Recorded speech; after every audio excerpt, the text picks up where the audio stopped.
Behar Board Class 12th Rainbow Part 2 Chapter 1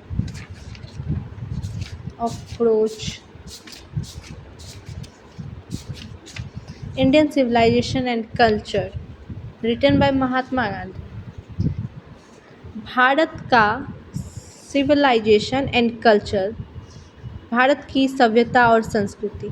Mahatma Gandhi, Mohandas Karamchand Gandhi 1869 1800 1948। इनका जन्म महात्मा गांधी का पूरा नाम मोहनदास करमचंद गांधी था। इनका जन्म 1869 में हुआ था और मृत्यु 1948 में हुआ था। पॉपुलरली नोन एज बापू, इन्हें हम बापू के नाम से जानते हैं। और the father of the nation, Bharat के राष्ट्रपिता के रूप में भी जानते हैं। Was more a spiritual leader that a politician. ये एक राजनीतिक नेता तो थे ही, पॉलिटिशियन तो थे ही, और साथ ही साथ ये स्पिरिचुअल लीडर मतलब आध्यात्मिक नेता भी थे।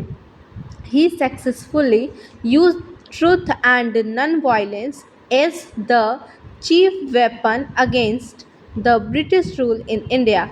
ये पूर्ण रूप से सफल हुए अपनी सच्चाई और नॉन वायलेंस अहिंसा के हथियार के साथ, मुख्य रूप से ब्रिटिश के रूल में ये ब्रिटिश रूल के खिलाफ अपने दो अमूल्य चीज़ हथियार के साथ खड़े हुए, ट्रूथ और non violence, and help India grain independence, और सक्सेस हो गए भारत को आज़ादी दिलाने में।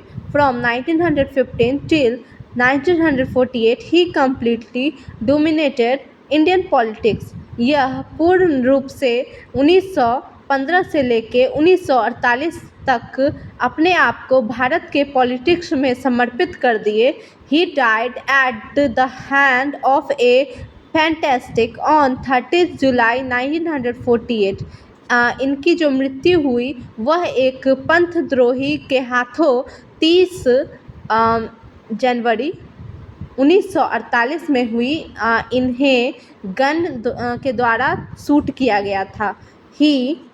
His biography, My Experiment with Truth, and the numerous articles that he wrote for Young India and the speeches that he delivered on the occasion. इनकी आत्मकथा my experiment with truth, मेरी सच्चाई और एक्सपेरिमेंट एंड मतलब कि इसका मतलब होगा प्रयोग करना, और इसका मतलब एक बुक था, उस उन्होंने अपने से लिखा था। जो अपने से लिखा जाता है उसे ऑटोग्राफी कहते हैं, और जो दूसरे के द्वारा लिखा जाता है उसे बायोग्राफी कहते हैं। And the numerous articles he wrote for young India, और उनकी एक पत्रिका थी यंग इंडिया, युवा भारत के नाम से। And the speeches that he delivered on the occasion, different occasion, relevant him only as an original thinker but also a great master of case academic English. और ये जो भाषण देते थे डिफरेंट ओकेजन में, अवसरों पे ये जो भाषण देते थे वह, और ये जो भाषण देते थे विभिन्न मौके पर एकदम फराटेदार इंग्लिश में ये बोलते थे। In following extract Indian civilisation and culture, Bharat की जो सभ्यता और संस्कृति है ये किससे ली गई है।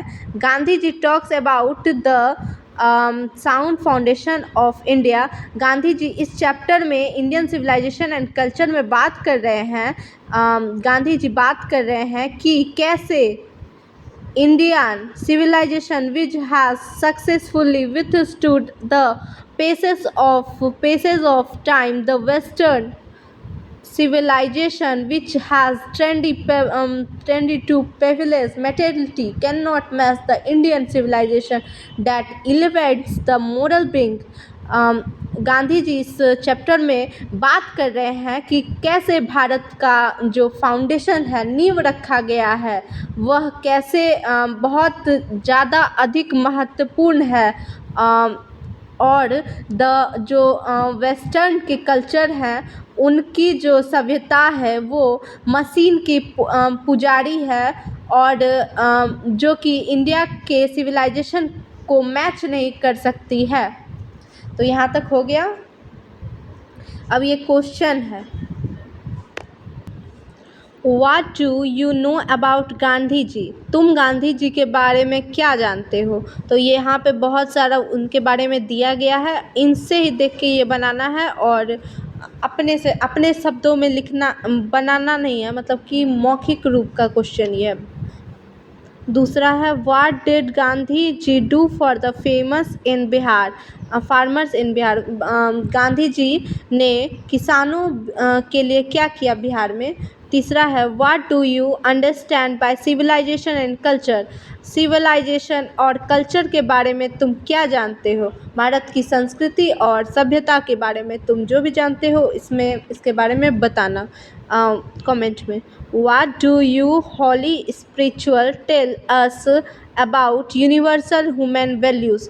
इसमें इस क्वेश्चन में लिखना है, आध्यात्मिक स्पिरिचुअल्स, आध्यात्मिक आत्मा, हमारा जो आध्यात्मिक आत्मा है वो क्या बताता है यूनिवर्सल ह्यूमन वैल्यू के बारे में, मतलब कि भारत के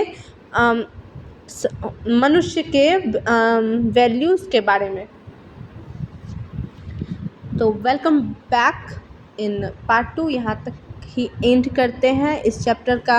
अगला पार्ट टू वीडियो में मिल जाएगा, जिसमें हम स्टोरी राइटिंग ये वाला पूरा जो है इसको पढ़ेंगे। ये एक एशे है जो कि इंडियन सिविलाइजेशन